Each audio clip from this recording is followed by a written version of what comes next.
It's an honor to be able to speak here just because the book I wrote is dedicated to my mother and Jeff White. Because Jeff White was a great man, and he's highly loved in Santa Barbara. And he loved kids. He was the opposite of Yater. We would go into the Yater shop, which was in Summerlin, right next to the White Owl shop, literally, like from here to that building. And you'd go in there, and you'd look over the top of the counter, and they would look straight over the top of you, and we were invisible. And we'd go into the White Owl shop, and Jeff made us part of the family. And that's why my brother and I, and just a small group of us, who were basically, from broken homes, which was pretty rare then in the late 50s, early 60s. So we were the product of unsupervised youth. And so Jeff took us in and made us part of the family, and actually created the surf team for just a small group of us.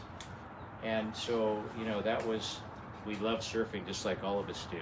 But Jeff was really a wonderful man, and that's really the only thing that I think was important for me to share, is he was like our second dad and a wonderful influence. And his partner, Roger Nance, because Jeff's no longer with us, he had multiple sclerosis pretty severely by the time he was 30, and lived many years, really unable to walk, or he had to crawl around. But he always had a wonderful attitude, was super upbeat, and we stayed close to him all through our lives. But his partner, Roger Nance, who was the same age as me, partnered with him and carried on the store. And him and his son are just like Jeff White, so his spirit lives on at the beach house, which is basically the White Owl shop, still continues to this day down there in Santa Barbara, by the Stearns Wharf.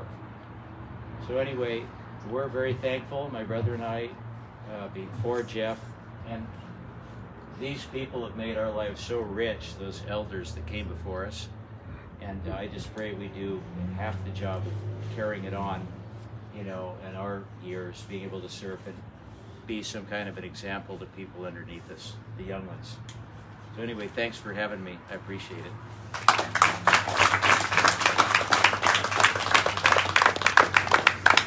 Anybody have any stories about the old owl shop, or you want to make something up? Now's the opportunity. If you were on the team, or wanted to be on the team, now's the time. So my brother and I used to come in here in '63 and sit down with Jeff, and he would tell us stories about surfing the ranch and Rincon, by themselves. They would actually go driving around Santa Barbara looking for somebody to surf Rincon, and they would drive their jalopies into the ranch at low tide, and they had shacks there in the ranch, and they lived there. There's pictures. I've seen pictures of their shacks in the ranch. So because he treated us like we weren't Grimmies. We were Grimmies, at that time. But he treated us like, regular guys that could surf. And because he told us all these stories, my brother and I started doing trips down south, surfing safaris, and dozens of trips. And we surfed Rincon when you had to get out of the car and on the side of the freeway and walk across rocks to get in. And the Coast Highway had just dozens of spots, Stanley's, and there were places. We never got to go to the ranch when we were in the 60s, but he kind of opened that door for me to Southern California, where you can walk across the sand and burns your feet. You don't have to walk down mossy steps and slip and fall, So we got stoked on it, And anyway, that's why I think this is really an important thing. He was really kind of like a building block in surfing culture for the entire coast. And he moved from Santa Cruz to Santa Barbara, and I bought my first surfboard from him at Surf and Wear in 1969 when I got out of the military, and kind of touched bases with him again. And he was a great guy, and if you want to see his memorial, I videotaped his memorial, and all his friends and relatives and his wife and everybody were there. If you go on YouTube and look for, search under Ben Lomond Man, all one word, Ben, B-N-L-O-M-N-D Man, Ben Lomond Man, and look for Jeff White Memorial, and you can see all really nice memorial. And they did a padlock for him, and they had the Coast Guard out there just spraying water on everything. Oh, it was just really classic. So anyway, that's it for me. Anybody else out there want to say anything? If not, Kelly and Pete, will you come up, please? And where's Kim? Where'd you go? Kim, come on up. You know, the Pappas family, if you get a chance, go into Pete and Kathy's surf shop and check it out. There's a lot of old boards hanging on the ceiling, and a lot of good stuff, a lot of good items for purchase, right, Pete?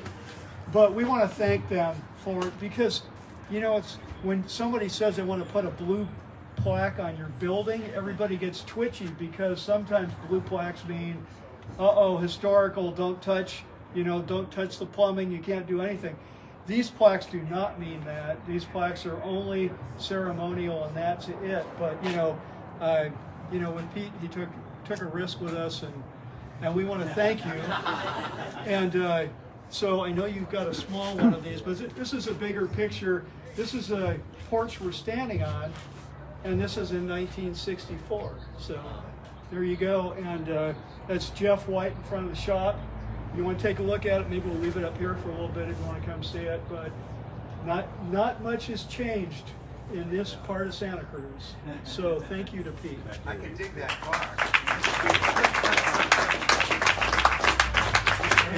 And also in that photo, there's another gentleman standing back in the doorway, and as of the email I got last night, that's Dave Kerr goes, that's me standing in the doorway.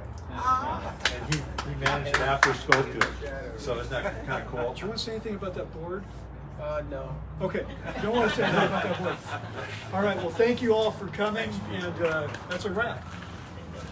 Thank you. Thank you.